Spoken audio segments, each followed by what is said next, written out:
And so I took Kurt out that afternoon. I kept the heart, and we went out in the ranch that afternoon and said a prayer for the deer and thanking him for giving us all this, being able to pursue him, and we buried it. And I seen Kurt like 3 or 4 years ago, and that still sticks in his mind as the coolest thing he ever dealt with when he hunted. Big Buck Registry's Deer Hunting Podcast, episode number 222. Tim Gauthier, exploring Ozone, hunt one buck, hunt the mature buck, and Kirk Gibson's home run. Please support our sponsors as they make this show possible. Today's show is sponsored by Black Ash Outdoor Products. Reduce your risk of tree stand suspension trauma with a Tree Stand Wingman, the Tree Stand Emergency Descender System. The Enforcer. Take control of your odor footprint with your personal ozone generator. The Rack Packer. Don't drag your deer out of the woods like a caveman.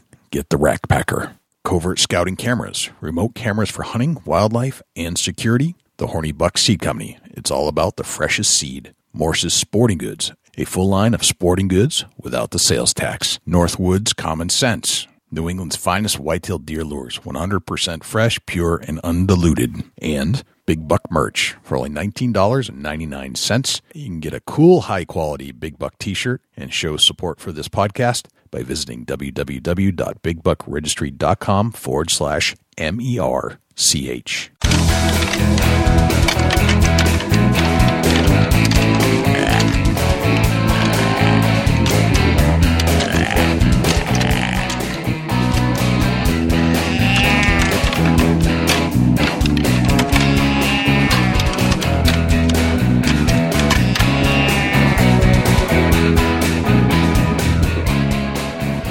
Big Buck Registry is a virtual museum of hunting stories. We preserve a piece of Americana by interviewing and recording hunters about their hunts and experiences from across the country.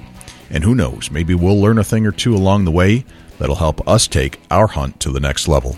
Hey, this is Dr. Ken Nordberg. You're listening to my favorite podcast on the internet, Big Buck Registry Deer Hunting Podcast. I'm Fred Eichler, and you're listening to my favorite podcast on iTunes, Big Buck Registry's Deer Hunting Podcast. Hi, I'm Jim Shockey, and you're about to listen to my favorite podcast, Big Buck Registry's Deer Hunting Podcast.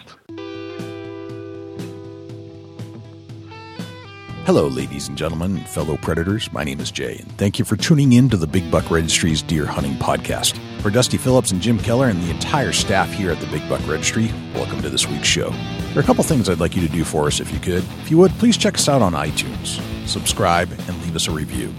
With your help, we're going to try and push this show up the iTunes charts. I know we have a lot of listeners out there, and I need you to take some action. I need you to leave a review and subscribe to the show.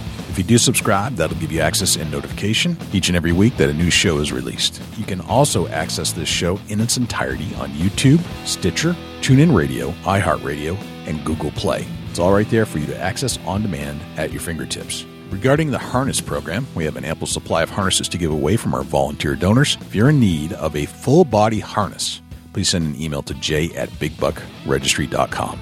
In our last visit with Tim Gauthier in episode 166, we covered a variety of topics, including Tim's backstory, his father's influence, his experiences filming and hunting all over the world, and some of his basic tactics that he uses in the woods.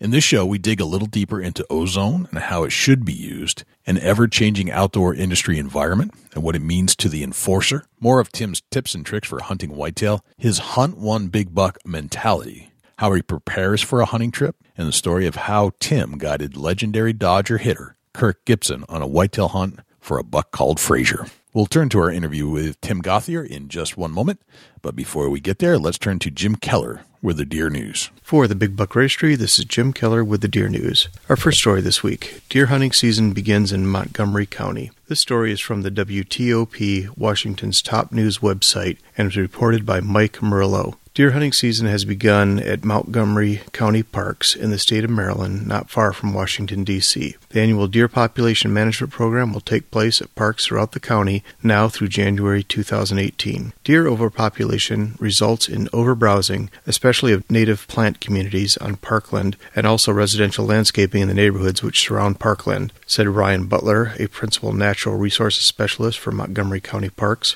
Another growing concern, according to Butler, is disease. Although deer are not a direct contributor to Lyme disease, they are the host for adult stage of the tick, Butler said. At Great Seneca Stream Valley Park in Gaithersburg, archery hunting is already taking place. Shotgun-managed hunts will take place during the season.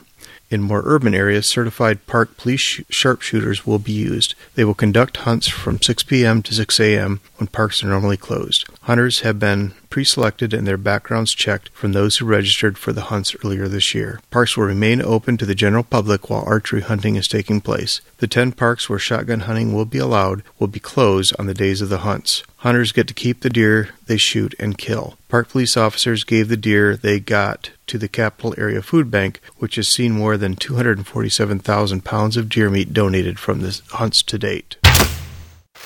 Montana Wildlife Federation criticizes Arby's elk venison sandwich promotions. This story is a subset of a report on the KTVQ website, as reported by Jonathan Ambarian. A Montana Sportsman's group is raising concerns about a popular restaurant chain's promotion to highlight the start of hunting season. Arby's announced Monday it will offer a limited-time elk sandwich at 3 Montana restaurants, including one in Billings. It's also offering a venison sandwich at more locations after introducing it last year. The Montana Wildlife Federation criticized the announcement because the restaurant chain will use farm-raised elk and venison. In a letter to Arby's executive director, Dave Chadwick said elk and deer should remain wild animals. He said game farming went against the spirit of Montana's hunting culture. Chadwick asked to talk to company leaders about alternative ways to celebrate hunting in the state. The Arby's Corporation was probably well-intentioned in their desire to celebrate the start of hunting season in Montana and across the nation, he said. They certainly probably had the best of intentions, but it's not the best way to honor our hunting heritage in Montana. Chadwick said game farms can contribute to the spread of disease like chronic wasting disease,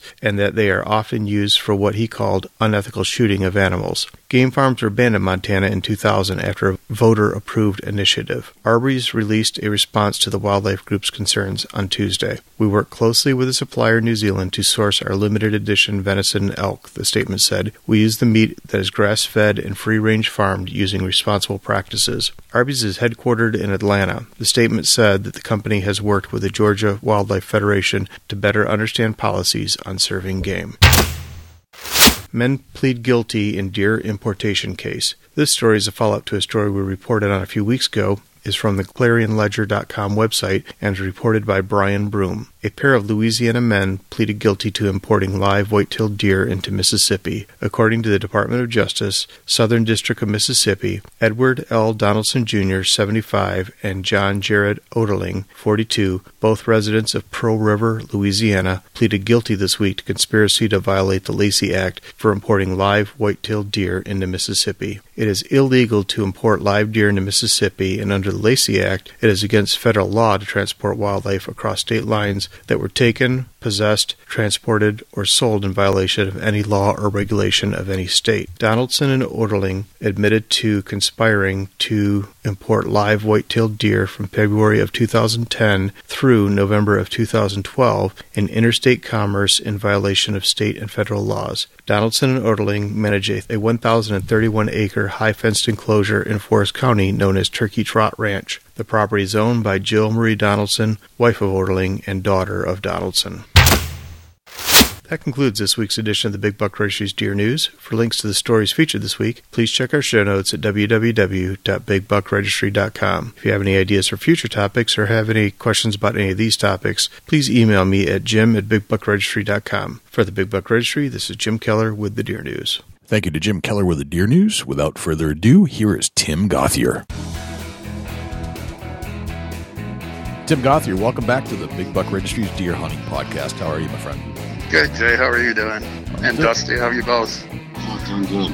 I'm doing well. Doing well. It's been about a year since we last spoke. You're on episode 166, and we talked about quite a bit of stuff back then. And in particular, we talked about your family tradition of hunting, and talked about a lot of filming wildlife, getting familiar with wildlife, what you did to get close to wildlife. Talked about hunting that older deer and how I think more or less that's like your strategy in deer hunting these days. You pick one buck and only one buck, and it's a theme that we've talked about a little bit here, and I think it's a great strategy, and I want to get into that further down the road. But one thing that has come to light here for you and me and all our fans and people that are familiar with the Enforcer, there's been a change, and the winds of change, you can't really control them, much like you can't, as you mentioned, control hunting a big deer. But things are going to happen. So I was wondering if we could first talk about the change with ScentLok and the Enforcer and what's going on there. Sure. Well, as of about 2.5 years ago, we come out with the Enforcer, I think, a little over 3 years ago. And I had worked over the years with ScentLok, with some of the past owners, Greg Sesselman and Mike Anders, who's now has passed, and really trying to fire them up and educate them on Ozone. I thought it was a really good relationship between their carbon alloy and Ozone Technology is, the new leader in odor control technology. So that went on for quite a few years. We finally come out with the Enforcer. And as of about 2.5 years ago, we actually signed a license agreement to be able to use ScentLok's name on the product. Okay. And so for people who are familiar with the product, all the packaging and the dealers, the whole 9 yards, it's always been called the ScentLok Enforcer.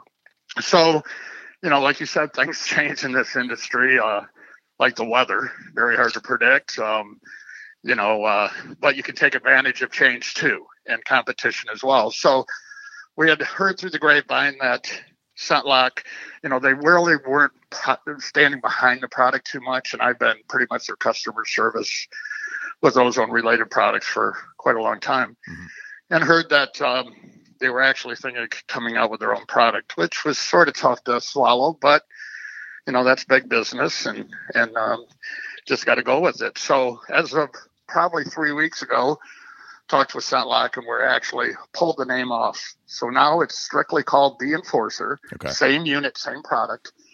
All the customer service, everything that your listeners have been dealing with has all been through us, SLA Technologies. So we decided, again, all our products is to be the Enforcer.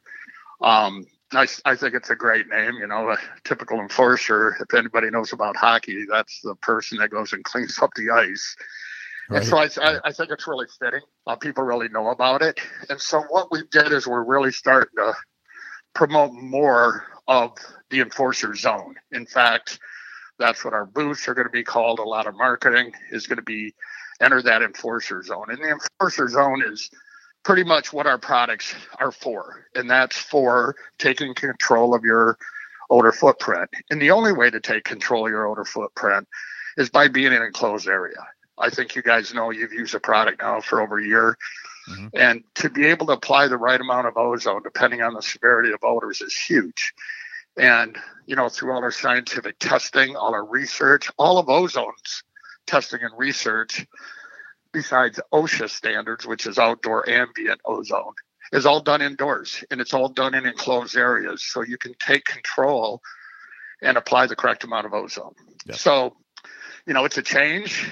ScentLok was a great company, but when it comes right down to it, they specialize in carbon technology, carbon alloy, and we specialize in ozone. And so we're going to continue with our great customer service, standing behind our product. We create ozone products for hunters. We are hunters.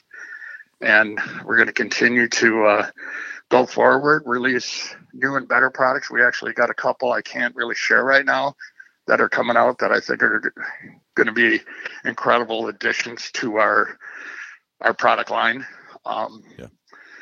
And so that's sort of the big buzz. I mean, it's changed so much from, we have so many large conglomerates now coming in and buying out different companies and creating their own. And I really believe that us hunters are really sort of hurting ourselves as well when you're dealing a lot with Amazon and all these large mega giant retailers. You're losing that customer service. And I think we did that, when the larger department stores come out, it really hurt the smaller dealers.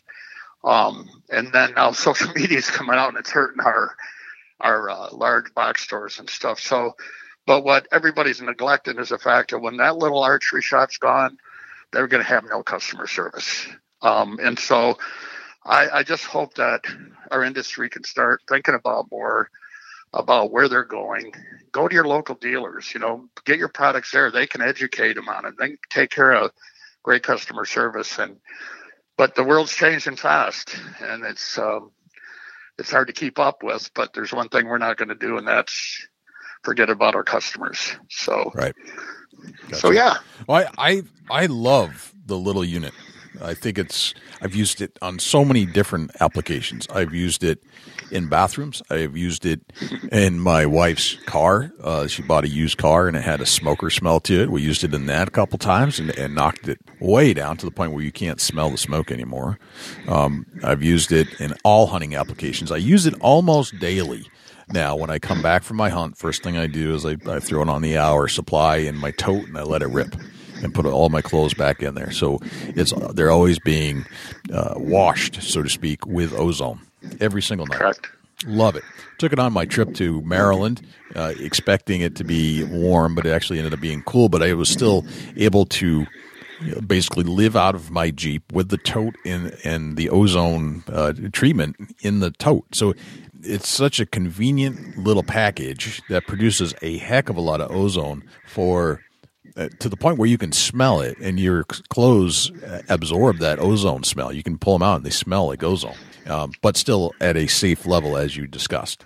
Right. Like we admit 20 milligrams out of that unit, which doesn't seem like a lot compared to some of the other competitors that they're using different ozone generators.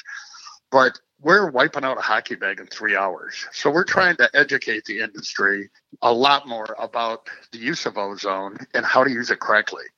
And you don't need a lot of ozone to do the job. I sort of say it's like if you're a Parkinson's patient, and you take 10 pills a day for your disease. There's a reason they don't give you 10 all in the morning, that they space it over a 24-hour period.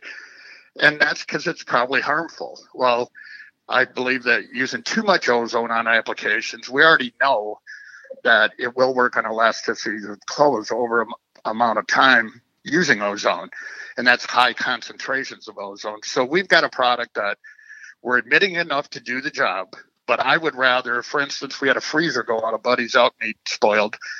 Freezer went out, he cleaned it out. He didn't want to throw it away, but we put it in for 3 hours. And you opened it, and you could still smell it on the rubber seals. You could still smell a little pungent smell. Yep. And we put it in for 1 more hour, and it's still in its house. So, I would rather, and I feel that everybody needs to apply less ozone to do the job correctly.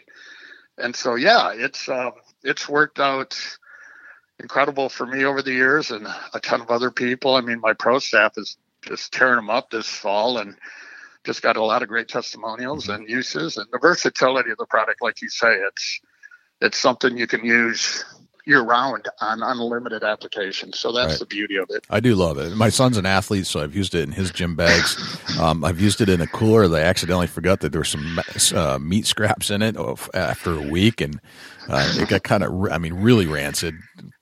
Dumped it out, cleaned out the cooler, still had that residual rancid smell in it, but then I put the ozone generator inside it and closed the lid, and then it would disappear. And I literally walked the cooler, which is a decent sized cooler, up to my wife. I said, "Smell this." She goes, "Smell what?" I said, "Exactly. This thing This thing smelled like cheese a week ago, and now it doesn't." Yeah, ozone is just it's the number one oxidizer besides chlorine in the world. Right. It's incredible how you use it. You just, the whole thing we're trying to do in our company is educate the industry on how to use it correctly. The other competitions did a great job at educating the industry that ozone works. Mm-hmm. It's just, I think there's a lot more education needed for people to use ozone in different applications. Yep. And, they use it in hospitals, restaurants, grocery stores, casinos.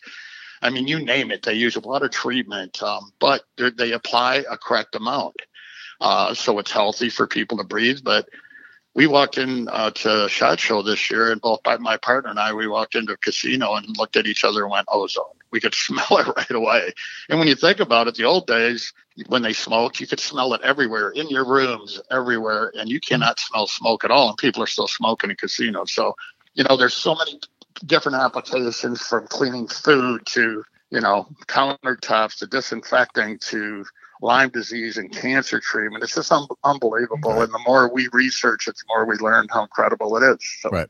Yeah. And you brought up a good point, is that ozone used correctly is safe. Ozone used incorrectly is unsafe. And the amount that your generator puts out is minuscule, but still extremely effective. And obviously, you don't want to go breathing this thing direct in from the unit. That's a really bad idea. But if you put it in the tote in a secluded area where you don't have to suck it in the whole time, completely fine. Vitamins are poisonous to you if you take too many of them. Well, what you're saying, Jay, is absolutely correct. But at the same time, nobody's ever died from overexposure to ozone or any knowledge of that. Ozone has 5 side effects of dizziness, shortness of breath, headache, watering of the eyes, tightness of your chest. And it's sort of like altitude sickness or being narked when you're diving. And I've had both of them happen to me. You just reacclimate, get away for a couple hours. Ozone only will last, having a half shelf life of 25 minutes. Within 2 hours, if ozone hasn't broken down from odors or bacteria or mold or mildew, it's gone. Right. So, side effect, you get away from it, you come back, you're fine. The thing is the whole rule of thumb is if you're using like our unit, for instance, in a vehicle, and you're pointed behind you, you got a bunch of hockey kids, and you're trying to kill all the smell from all their bags seeping when they're traveling on a traveling league or something. Yeah.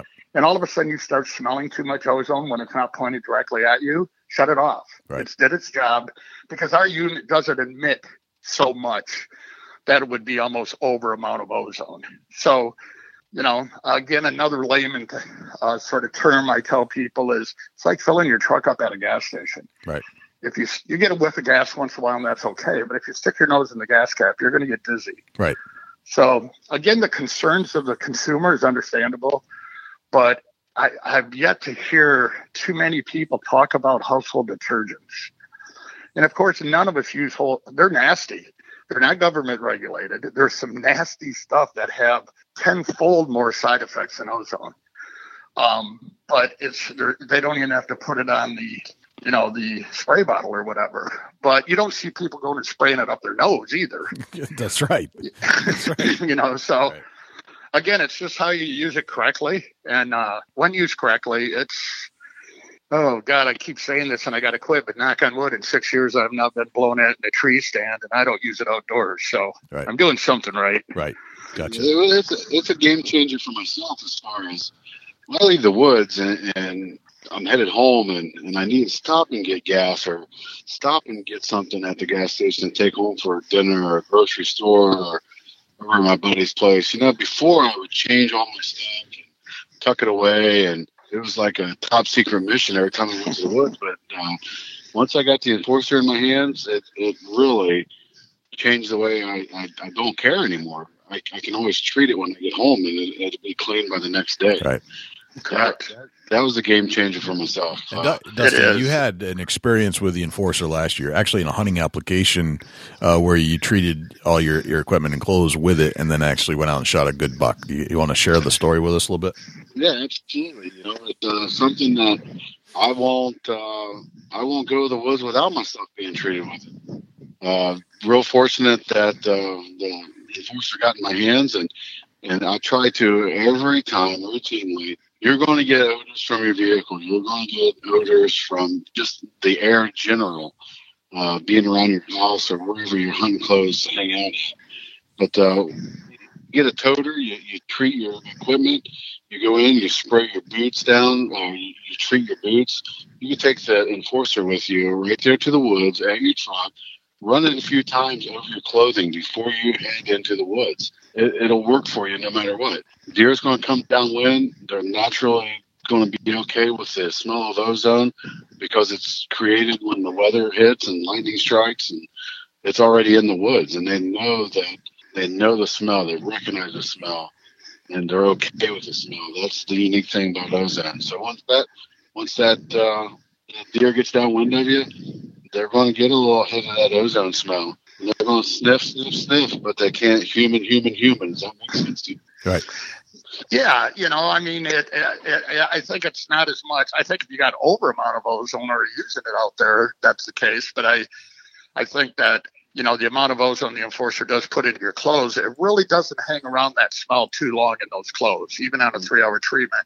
But it's just the fact that they just can't get wind of you, which is sort of the beauty of it all. And, like I say, if you're out I've been out where I've hunted all day long and had a buck walk downwind at 5, and I've been there since daybreak and had no clue I was there. Well, the ozone smell was already gone. Right. So the biggest thing it does for me is confidence. And the days when I used to, and it's only a tool in your odor control arsenal. It is not a final say. I mean, I still shower and with odor-free soaps and shampoos, and I use sprays, and when I go into the field, and I haven't eliminated anything out of my odor control arsenal. This is just, and I get told to a lot of people it's the best tool in their toolbox. So it's but it gives me confidence. So the old days where a buck would come in, oh my God, he's getting into my wind, he's going to bust me, I better take a shot. I don't worry about that anymore, which is pretty awesome. So I can actually spend a lot more time thinking of the best shot at the proper shot, drawing back everything that takes into making that final shot at a nice buck. So that's probably been the biggest game changer for me, is that confidence. So it definitely changes the way you hunt. That's for sure. It does. Right. And you did shoot a nice buck last year, so keep going. Great point. Very good. Very excellent point. Let's move on to some deer hunting tips and strategies and tactics. Timmy, the last time we talked, I could tell that you've had many a field experience with hunting deer, and that your strategies where you're not just hunting any deer, you're hunting one specific deer or the biggest buck in that woods, it seems. And we've talked about this a little bit, but I want to get deeper into that strategy, because I think it's one of those strategies, and Dusty and I have had this chat over and over, when we see some of the bucks that are being killed, they're just bucks that people had the opportunity to shoot, but didn't really think that there's something bigger out there to hunt, or we're not quite sure why people are shooting the smaller bucks. We think we should see bigger bucks being taken, and in general, it just seems to me that they're not hunting one particular buck. We're not quite sure why. So maybe we can just open that up today and figure out how you do it. I mean, I personally, yeah, I don't go every time I go hunting for the biggest buck on the property. What I do is go for a mature buck. Okay. I want to take a mature buck that, and I don't care if he scores 140 or 200. If he's a 4 or 5 or 6-year-old, he's as smart with whatever headgear he's got on his head. So I've always said that a trophy's in the eyes of the beholder. I can understand people that, they shoot a 2.5-year-old buck and it's an 8-point and they've never shot something that big. That's awesome. Or, I'm fortunate enough to take handicapped kids every year, and every animal we shoot is a huge trophy to them. So my whole thing, though, is I love hunting mature deer. Okay. And I think the ultimate hunt, and I've experienced in the past that we can talk about later, the ultimate hunt is when you do go for one deer and you will not take another deer unless you take that deer. And when that happens and you do, it's like the most incredible feeling in the world. Right. So that's sort of, we got a lease in Missouri, and of course we did all the trail cams earlier in the year, and oh my God, we got some beautiful bucks down there. But from past experience, if you get 1 or 2 of them bucks, down in the fall, you're doing really good. Okay. So we know there's some big bucks. That's the beauty of hunting there, is I know that at any time this 190 could walk by me. But at the same time, if I get a chance and a perfect opportunity at a 140, 150 mature buck, I'm not passing them up. I mean, they don't grow on trees. And so, and I love to eat Midwest whitetail. So I went to Kansas the last 4 years, and you can't take a doe, and I passed a lot of bucks up. And this year, it's like my father always goes, "Don't you like to eat?" So it's like this year I'm gonna, but it's fun. We're gonna, I've hunted whitetail ranches and help manage and guide and film for 20 some years, and learned a lot about whitetail. But I've always wanted to sort of manage a place that's not high fenced. Right. And so that's sort of our goal. So we still practice, you take a mature buck, 135 and up, or you pay a fine or you don't hunt there anymore. Gotcha. And we just want to let these deer grow, and get older. And it's not all about having a mount on your wall. It's all about, I think Dusty had mentioned it earlier. It's about your self, preference of and making yourself prove to yourself that you can continue to make great shots and you continue to be a good hunter and you can continue to have it happen every year, at least getting a sighting of one of these things. So, whitetail and bone does something to a man that it's been 50 years and it still does the same thing to me. It turns you into a kid, and it's right. We're so excited to come. You guys set personal expectations on yourself. And, I'm not saying that hunters should go out and kill giants every year. That's not the issue or the point we're pushing here. Right. But as me, as myself, I set a standard, and I'm going to stick to that standard. Yeah. A lot of times people say, "Oh, don't pass on the first day, but you shoot the last day." If I pass him on the first day, I'm going to pass him on the last day because it didn't fit my expectations. Now, tag soup doesn't eat very well. No. But there's a lot of states where you can shoot a doe and fulfill the tag that you purchased. And preference, I would rather shoot that doe than shoot a little spike buck or a 4-point or something of that nature that hasn't lived life, that hasn't been out there and hasn't got educated about the hunter. Here in Ohio, a lot of deer come in.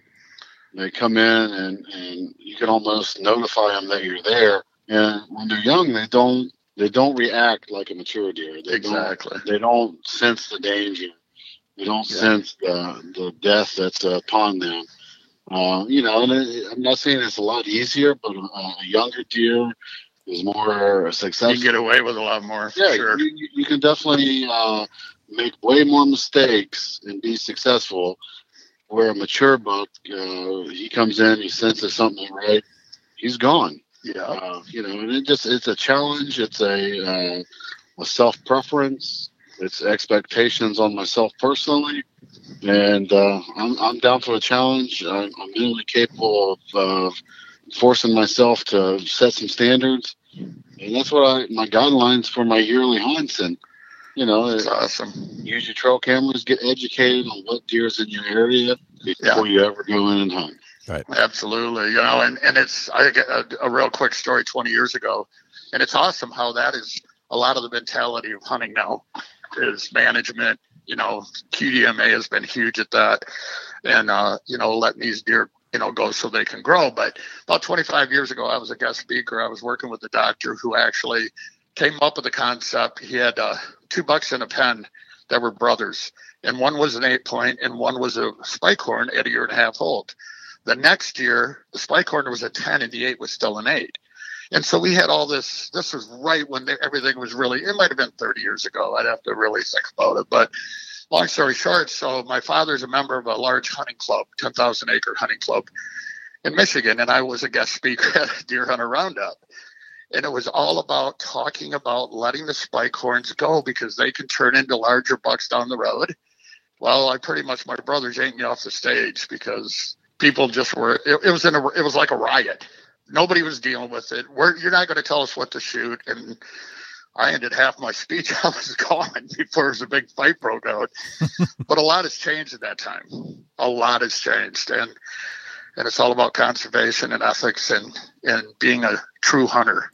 Right. And so it's pretty awesome, and for us to be able to go and hunt these and have a chance at a beautiful buck is getting better and better every year in a lot of the country. So different states, different areas, and different incomes, a lot of times make a difference on what you're shooting.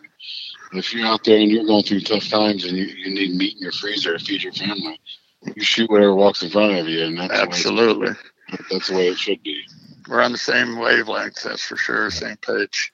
But just take advantage of the opportunity that's out there. It's not my gosh. There's huge bucks everywhere. You just got to dig in and find them. It takes work, it takes effort, and it takes mental power to be able to pass a smaller buck.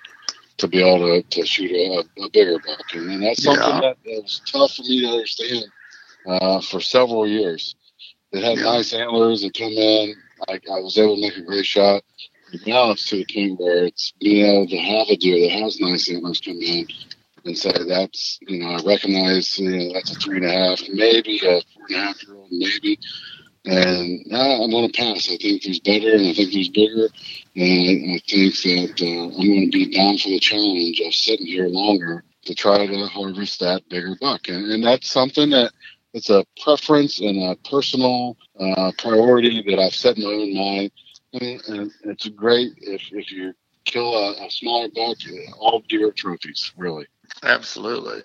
Yeah. And it's just, it's a great way to hunt. And I'll be honest with you, when I started years ago, I started going to the UP of Michigan, got our own camp 40 years ago, I guess, and started hunting bigger bucks. And one thing you do is learn a lot more about deer. Oh, yeah. Because you are passing up a 3-year-old, and then 5 minutes later, there's a 4-year-old comes walking down the same trail that you shoot that you wouldn't have shot if you would have taken a shot at the 3-year-old. Or there's just so many other things you learn about deer and their habits and older bucks. I was fortunate in high fence enclosures that, deer is wild and there is there on the outside. People don't understand it. And with the topography of our ranches, it was very, very diverse. And so we would see, one buck all year long.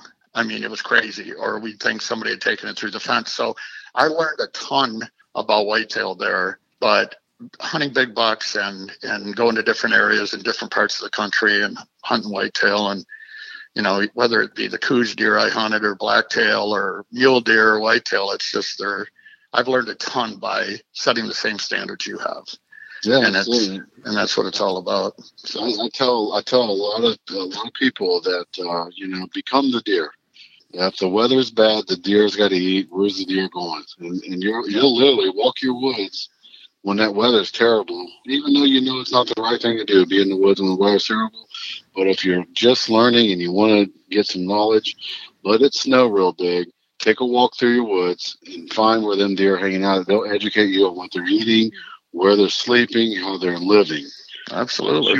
Once you understand how they're living life, then your success rate will be untouchable.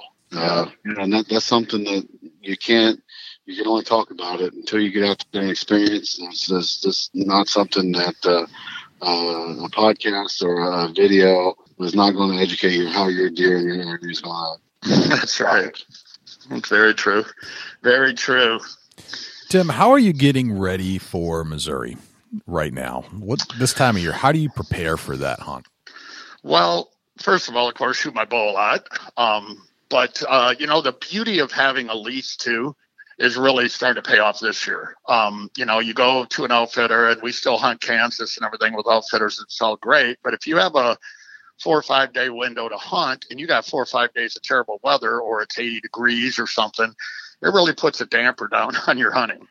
And so I was going to go this weekend. And we have a bunch of stands already set up earlier this year of good areas and transition points we think would be good. But I actually love to go when the deer start turning a little ruddy, the bucks, and it's not a huge deal. I like to really go in and rescout the property. And so we've got a new 420 that I've been on it this summer, just the front half of it. I still don't know hardly anything about it, but I already seen 2 or 3 spots. I set up a stand. But so long story short, I was going this weekend to set up some stands, hunt a couple days, but it's 75 degrees, the weather. And so the beauty of it is we decided, the person I'm going with can take a couple days off work more. So we decided not to go and to wait till now. I'm going to be hunting, the 4th through the 13th there. So it's going to give me more time, but the weather's good. The deer are getting a lot more ruddy, a lot more predictable as far as, chasing does, tending does, that type of thing, lockdown. And I love the first day. Probably first day and a half, I'll go in at a prime time. And the prime time will probably be first thing in the morning. And the reason is it's a full moon. And during the rut, and I've seen this countless times, and actually changed some gears and been successful doing it. But on a full moon, the bucks will usually pretty much move all night and feed all night. And then they've got to, they go to bed. They bed, but they can't sit there all day long. They got to get up and move. And so a lot of times during the full rut, I'll hunt from 9 o'clock till dark. I won't even hunt the first 2 hours because I actually have seen the least amount of deer on a full moon first thing in the morning. Now, it's different when you're rifle hunting and you have hunting pressure like Pennsylvania or Michigan. It's all a different story. But when you're hunting these deer natural, that's what I find. So when we get there, I'm going to be doing a lot of my scouting in the morning. Okay. If I jump one, oh, well, there's does around there. He'll be back. And they're used to farmers. They're used to people. They still haven't got all the crops cut. So they're used to that. So I don't spend a lot of time in there, but I love to hunt over scrape lines. And so I'm hoping to find some really good transitions depending on how the crops are, the row crops, if they're cut, if they're not, and then throw some tree stands up and hunt them. And so that's sort of my goal for this year. It's, we did preparation as far as rooms and getting all our stuff ready. And of course, all my stuff is, I built a 10 by 10 hunting closet called the Enforcer Zone. And right. My stuff's all in there being treated right now. So yeah, we're getting all prepared, but it's hard for me not to go this weekend, but at the same time as I think I'm able to select the time I do go. Okay. Which is really nice. How often do you shoot your bow in preparation for that? Oh, well, I shoot all, it's been bad this year because I've moved into a new place and stuff, but I don't shoot 100 arrows anymore like I used to, but I'll go out and shoot. Like last night I shot 24 arrows and I'm just shooting 40 to, 10 to 40 yards, and I'm shooting 10 from elevation, 10 and 20 and 30 and 40, and then I shoot on the ground. So I'm fortunate that I can halfway shoot a bow pretty decent. And so I just, make sure my muscles are built. I practice drawing and holding, and I try to hold as long as I can. I'm up to about 3 minutes right now because I really have a real hard let off on my Struthers, the bow I'm shooting now. So, I practice that way. So when that buck comes in, if I draw back and he's standing behind a tree and I got to hold for 3 minutes, I don't want to be where I can only hold for 10 seconds. I got to let the bow down. Okay. Gotcha. Is there anything else that you do in preparation archery wise? Maybe certain things you do with a target, how you aim, other than holding it for a decent amount of time? Not really, besides shooting elevation, shooting off the ground, and just knowing where to hold. Okay. Through all my years of filming and stuff, people don't realize it, and it all depends. It's all about knowing the deer too. So right now we're shooting at a solid target, but if you get a buck that walks in and he doesn't know nothing's going on, which is a beauty of the Enforcer as well, doesn't know you're there, well, you can pretty much aim where you want, unless it's a long shot. But if a deer comes in and he's nervous at all, 9 times out of 10 they're going to duck the arrow. So I do practice at shooting lower. So in other words, okay, that deer's going to jump or duck. Where am I going to aim? And so I do practice that as well on a standard, on a solid target. But it's just getting that in my head that if that deer's alert, aim low. Don't take it out of the body, but aim low. So if he does drop 10 inches, then you still get him. Okay. And referring back to my videos, every single video when we played back deer get shot that were alert, everyone ducked the arrow. Some ducked right and were running away by the time the arrow got there. So I sort of keep that in mind. Okay. And I always practice when I shoot, it's always pick a spot and follow through. So that's like in any sport or whatever. If you don't follow through, you drop your bow to see where your arrow flies. Right. So I constantly tried it. I've been doing it a long time, but I still got it imprinted in my head all the time. So follow through, and you're watching that point through the release. I don't care where the arrow hits the deer. I don't want to see the arrow hit the deer. Okay. I would like to, but if I do, then I pull my bow away. You know what I mean? I drop my bow to see. I just shoot and hold my bow as long as I can until it hits, and then I try to see where I hit them. I sort of take it's more important that I know how to track than it is exactly where the arrow hit, because there's still a lot of things that you see that you think you see that really wasn't the case. Right. Because it happened so fast. So I think a lot of misses are caused by people, cantering their bows or dropping away to see where the arrow hits. Okay. So and if you go out and shoot and just try that a couple times, and you'll see what I'm saying. It'll throw your arrow off 3-4 inches sometimes. So you're holding on a point through the shot, and then I pick a spot. So in other words, instead of looking at the whole broadside of a deer, I try to look at a crease or a tuft of hair or something. That automatically makes me start thinking. And then I try to shoot that point. Shoot small, miss small. Okay. It's sort of another saying that I got from a TV show, a movie, but it's true. And then not until after the release, after the arrow has hit its target, you then peek up to go see where that arrow may have hit. Okay. Yeah, if you don't, you're gonna. Yeah, you could get them, a lot of people do, but 2 or 3 inches can be feet. Right. In certain situations. So I just mainly is a mental thing for me. Is just don't come unscrewed. Because I don't care if you don't get all nerved up when you see a mature buck walk in front of you, then you shouldn't be hunting. Right. So I still do. So I still got to calm down. It's a deer. And you actually have to turn in.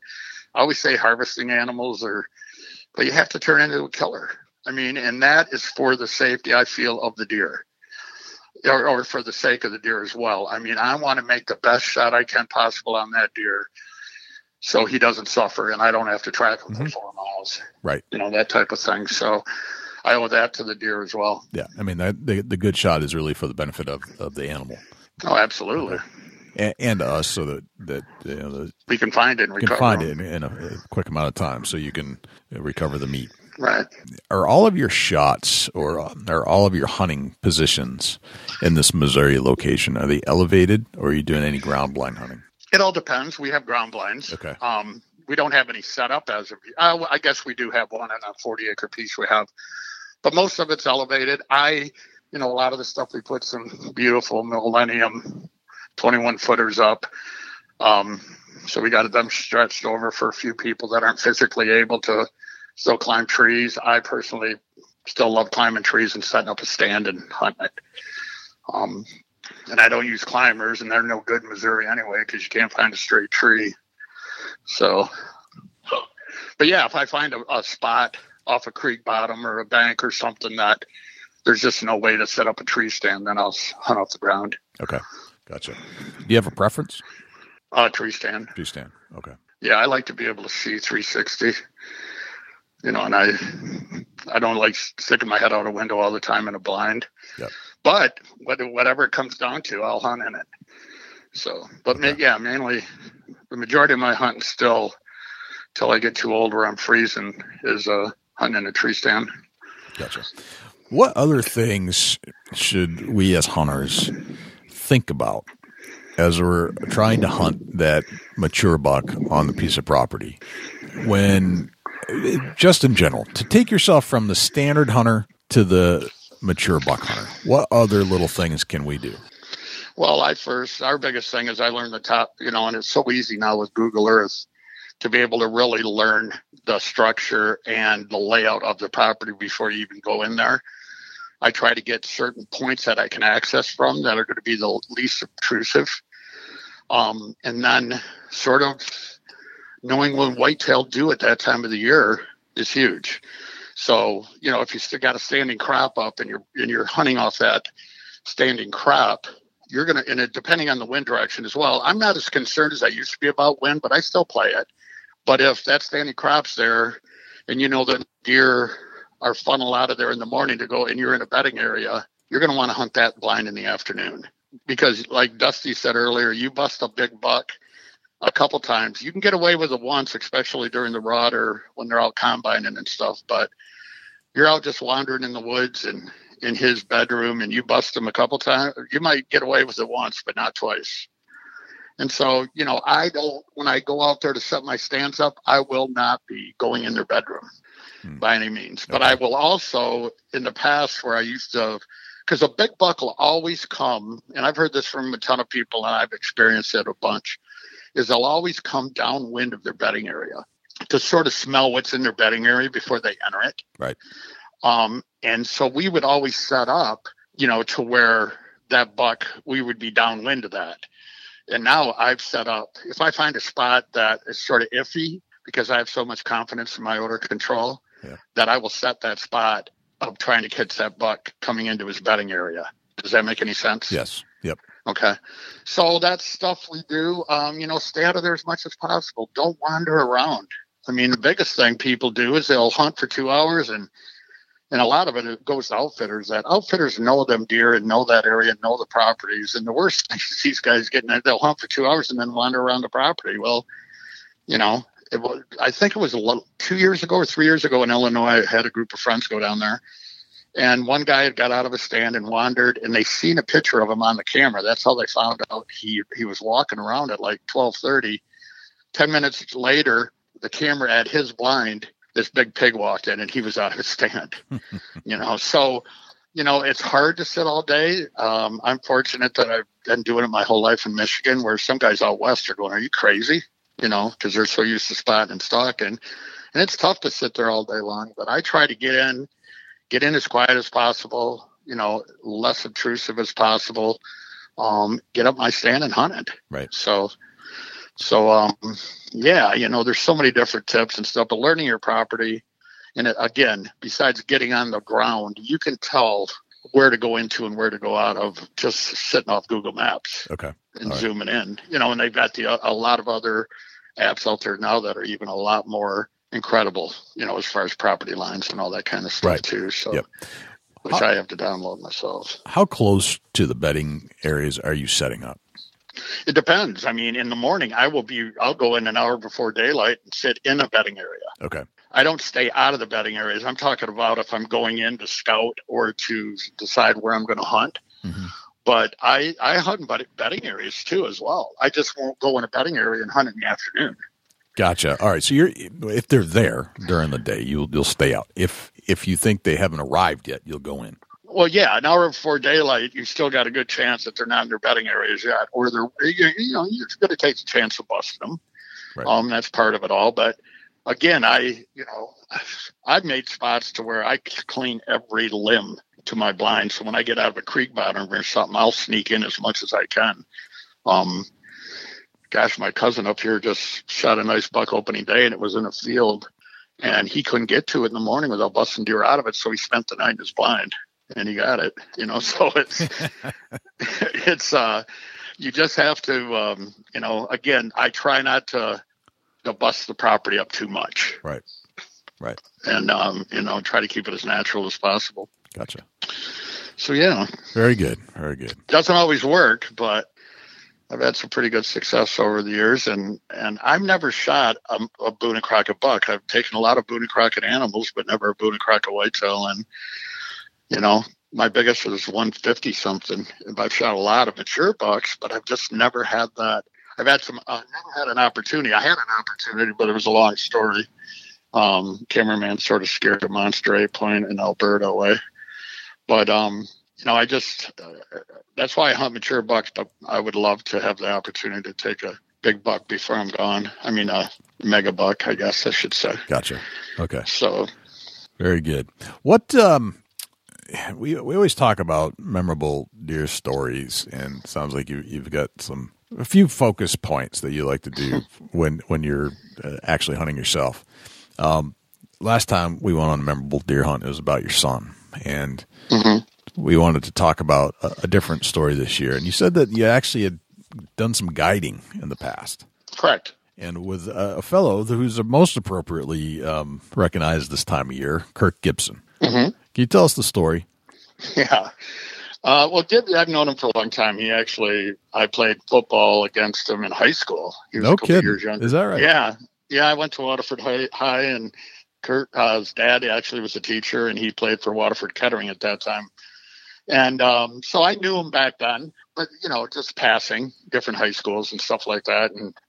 And then, I was working at a ranch here in Michigan and helping manage it, and I was also guiding and running the deer herd.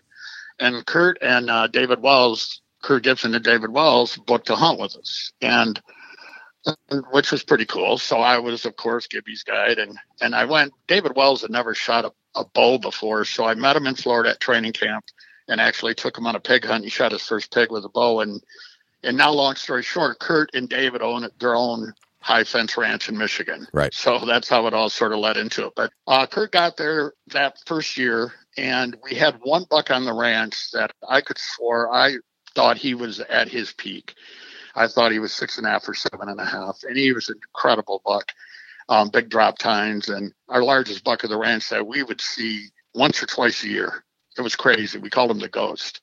And we had 780 acres. So it's pretty amazing that you would never see that deer that whole year. And this was before a lot of trail cams were out and stuff. I used to do all my counts with video cameras and driving them. But long story short, so there was one buck that the owner said, you can't let him shoot. And I said, well, did you let Kurt know? And they go, no. And I said, okay, well, we never see him anyway.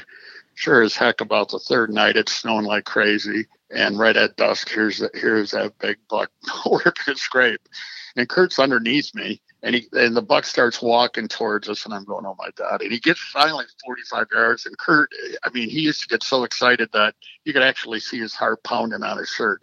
And he was fired up, and I had to lean down and say, Kurt, I'm sorry, but if he comes any closer, that's the buck we can't shoot. And I was shocked. Gibby sort of can go off here and there at times, and we all know him, but he was calm and said, okay, you know. So not 10 minutes later, a beautiful 160 come in, and he shoots it. So he said, I'm going to come back one more time. But he said, I'm only coming back for that one buck, and I'm not shooting another buck. And I said, that would be awesome, Kurt. I said, that's the ultimate of hunting to me. And so the guides actually had a little bet saying, oh, he's not going to do that. And I thought him saying, oh, yeah, he will. Because I spent enough time with him and know his competitiveness and everything. So the next year he comes, 4 days in a row, never seen that deer. The deer had lost his drop tines, and he was probably in the high 190s the year before, and he ended up to almost there. But so the fourth day, we see him chasing a doe across the corner of a field, and Kurt just came unglued, going, we got to go up, we got to check out, see where he's going, blah, blah, blah. And I said, Kurt, there's no sense failing. He's gone with that doe. You know, and Kurt so we hunted 2 more days, never seen him. And we gave him one more free day. And so he sort of was getting a little impatient, and he told me, he said, okay, you know, because I told him earlier we needed to put both our heads together to kill this buck, not just one calling the shots. And so he goes, okay, Smarty, where would you hunt? And I'm like, oh, my God. And so I said, well, to be honest with you, that blind the tree stands you and I put up the second day, we only hunted them one day. We need to give that a shot. And it was quite a bit of pressure. And I was filming with my huge beta cam. So I'm in a cherry tree. And I'll make this real short, but I'm in a cherry tree. Kurt's in another tree. We hadn't seen a deer all afternoon. 2 spike horns come in, and they're right underneath me sparring. And all of a sudden I look to my left, and here's that big buck. Come opposite way of which I thought he would. And he's standing like 40 yards away from Kurt. And Kurt's 20 yards in front of me in a tree. I have to move my camera to film him, but if I knock a piece of bark off the tree, them spike horns are going to bust, and it's over. So I don't know how I did it. Got cramped up a bit, but I got around and filmed him, and all of a sudden he starts walking. And he stood there for a good, I don't know, probably 4 or 5 minutes. And finally he just started walking, and Kurt center punched him, and he ran 80 yards and dropped. And so I get out of the tree, and Kurt's up pumping his arms like he did when he threw the Dodgers. And I walk up to him, and he comes climbing out of the tree, and he looks in the camera, and he goes, we had a party here tonight. The big boy's down. And then the one thing I remember the most is we had walkie-talkies at that time, and he got a hold of David Wells' boomer, and he started going, Fraser's down, Fraser's down, you know. And it was so awesome. And there was so much pressure, but at the same time, it was so awesome that he did hunt it hard and got that one buck he was hoping for. And so just to finalize everything, I do it for myself once in a while, and I did it for a couple of the handicapped kids that I've taken hunting. But that's about it. It's sort of special to me. And so I took Kurt out that afternoon. I kept the heart, and we went out in the ranch that afternoon and said a prayer for the deer and thanking him for giving us all this exciting experience and being able to pursue him, and we buried it. And I seen Kurt like 3 or 4 years ago, and that still sticks in his mind as the coolest thing he ever dealt with when he hunted. Right, so It was pretty awesome. What a great story that is, especially great story. This time of year, the Dodgers having another run at a potential World Series, and Kirk Gibson shooting big bucks, guided by our friend Tim Gauthier. That's awesome. Yeah. That is awesome. Yeah. I'm sitting here looking at the picture of it right now. It's pretty cool. And he signed the bottom of the ninth. He sort of calls me the gangster, and is my nickname since I've been younger. And so he signed in the book, thanks for the awesome hunt. And I heard he has Parkinson's now, and it's too bad. Yeah. I haven't seen him in a while, but still a good friend. And every time somebody crosses his path and brings my name up, he calls me the gangster. So the gangster. Yeah. Well, I sort of got a little upset at him that morning when he wanted to take off after that buck, and I told him let's put both our heads together and kill this thing. You've been calling the shots all week. So I got a little huffy with him, and he sort of remembered me from football, and so he called me the gangster, and we did end up getting it, which was right. And you put it all together. That's awesome. Pretty awesome. Yeah. That's awesome. Yeah. Our new website, it's called EnforcerOzone.com or EnforcerZone.com. You can pick it up there, or we also have a dealer locator, and we encourage everybody to, if they don't order online, is to definitely go and check out and see if there's a dealer close to you, and go talk to them and buy the product for them. Support your local dealers, and at the same time as be a little more educated on the product. So, but it's out there quite a bit. It's doing well, and we're getting, like I said, my pro staff is on fire this year, and taking some really good deer. And I really do, after last year, the rut was just off the chart as far as no good all over the place last year. Of course, people harvested deer, but the overall rut was really sporadic with the super moon and everything. And I really believe with the spring growth this year across the country, we're seeing a lot bigger bucks, and I think the rut's going to be just phenomenal this year. I think there's going to be a lot of great bucks taken. So I'm hoping that the Enforcer is going to work. I guarantee. I'm like Jay. It's like my third arm. So right. I carry it everywhere I go, and I can't wait to put it to the test and be successful and be able to share another success story of a buck downwind of me, and had no clue I was there. I look forward to seeing some pictures from you guys too. And Jay, go after that buck you've seen earlier this year. I heard you've seen a nice one. Yeah. We're in heavy pursuit. We'll see. Good. See if he outsmarts me this year again. Well, thanks for doing what you guys do, man. You got a great show, and it's a privilege being on it and sharing this stuff with you. Excellent. I appreciate you coming on the show again, Tim. I find you to be very interesting. I know you're very humble and about your skill set and where you've been, but I find you a fascinating person, and I appreciate you coming on and sharing some stories and telling us about where you're hunting and how you do it and where you've been. Well, you have a very interesting past. Yeah, I've been a very lucky man and traveled around the world and documented all the big game species and hunted, and the biggest thing for me is I'll never be a rich man, but I'm the richest man in the world when I'm in a tree stand on top of a mountain, and that's sort of how I am and who I am. Right. But yeah, been very, very, very lucky, and to be able to, as you get older, they say wisdom. We always said it as we're younger, but after hunting for 50 years, it's you learn a lot. You learn a lot for sure. You'll never learn you could live 200 years and never understand a whitetail, but you still learn a lot, and the passion's still there, and I hope it stays until I can't move around anymore. Right. Excellent. Tim, if we have more questions for you specifically, not just about the Enforcer, is there a place that we could reach out on social media or other? I personally don't spend a lot of time on Instagram, but we do have people that do.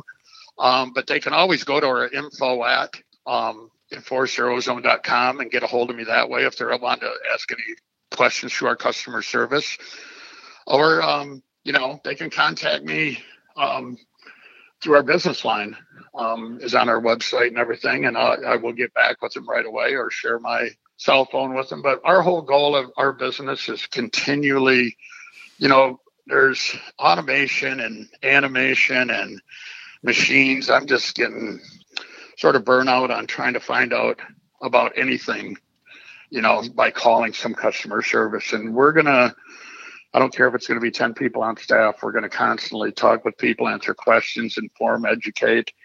And, our customers are our 100% goal in taking care of and making sure they enjoy the product. So they can get a hold of me, Dara, and I'll be happy to answer any questions and do whatever I can to help them out. Cool. All right. So it's Enforcer with an E, ozone.com.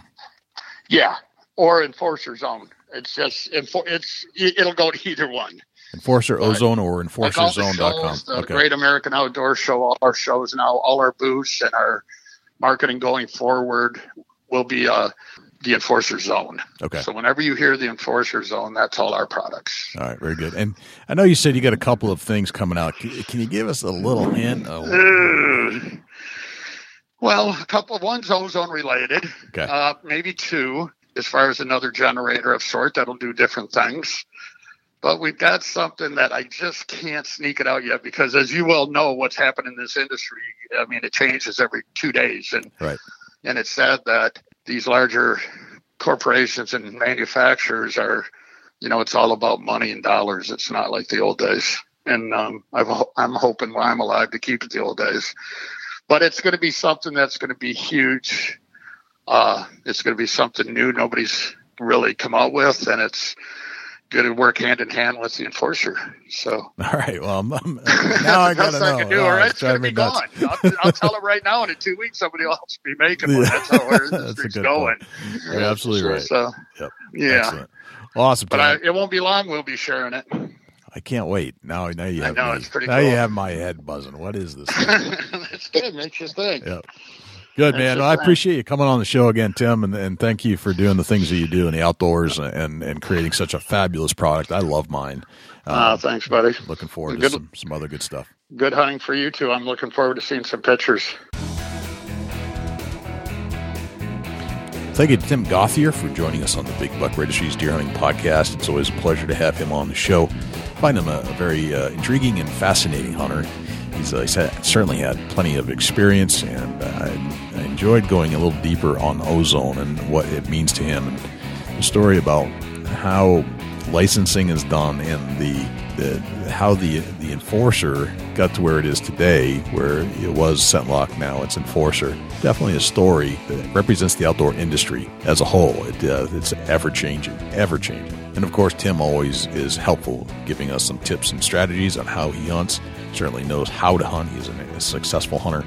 And love to hear how he preps for hunts when he's going out of state. And the story about guiding Kirk Gibson and having him do the arm pump just like he did when he hit the home run in the World Series. Fascinating. Just a great story. So you can see where Tim's been. He really has many connections around the outdoor industry that goes even further than just hunting. Again, thank you very much to Tim Gauthier for joining us on today's show. Dusty, do we have a Chubby Tines tip of the week this week? Yeah, Jay, we sure do. The Chubby Tines tip of the week is sponsored by Morse's Sporting Goods. Firearms, used firearms, bows, used bows, located at 85 Kentucky Falls Road in Hillsborough, New Hampshire. Give Jim a call at 603-464-3444, morsessportinggoods.com. Your dollars go further in New Hampshire. There's no sales tax. Morse's Sporting Goods. Right now, the Bucks are really hammering the feed bag, and they're focusing on either cut corn, standing soybeans, cut soybeans, fields. Check for big track there. Then you can also find the acorns right now. If you can locate where they've left a rub and a scrape line, and you got a food source, boy, you're going to be on top of them. They're going to come and see you. Awesome. Dusty, where can we find you when you're not hanging out here in the studios with me? Shoot me an email, dusty@bigbuckregistry.com. You can look me up on Instagram and Twitter @ChasingAntler, Facebook.com/Chubby Tines Outdoors. Jay, where can the people reach out to you when you're not on the mic? Likewise, you can shoot me an email, jay@bigbuckregistry.com, and you can visit us on Facebook, facebook.com/bigbuckregistry. We're also on Twitter, which is twitter.com/bigbuckregistry. We're also on Instagram, instagram.com/bigbuckregistry, and YouTube, which is youtube.com/bigbuckregistry. On YouTube, you can listen to all of our podcasts in their entirety. far as videos are concerned, it's a boring video, but the audio content is there, so you can actually listen to our podcast. You can also listen to all of our live shows that we've done on Thursday nights when we do them, and we've gone back and re-interviewed a lot of our previous guests we had on the show just to put a face to a voice. Let's put it that way. You can always listen to our show on other places as well, not just YouTube. We're found on iTunes, iHeartRadio, TuneIn Radio, Stitcher, and Blueberry. And if you would like to submit a buck to our page for consideration and be featured on our page in front of 250,000 diehard deer hunting fans, all you have to do is go to bigbuckregistry.com/mybuck, and all of the instructions will be right there. I think that's pretty much everywhere we're at. I think that's a wrap, Dusty. That's a whole lot of big buck, Jay. Sure is. I'm Jay Scott. I'm Dusty Phillips. And this is the Big Buck Registry's Deer Hunting Podcast. We'll see you next week. Can't wait.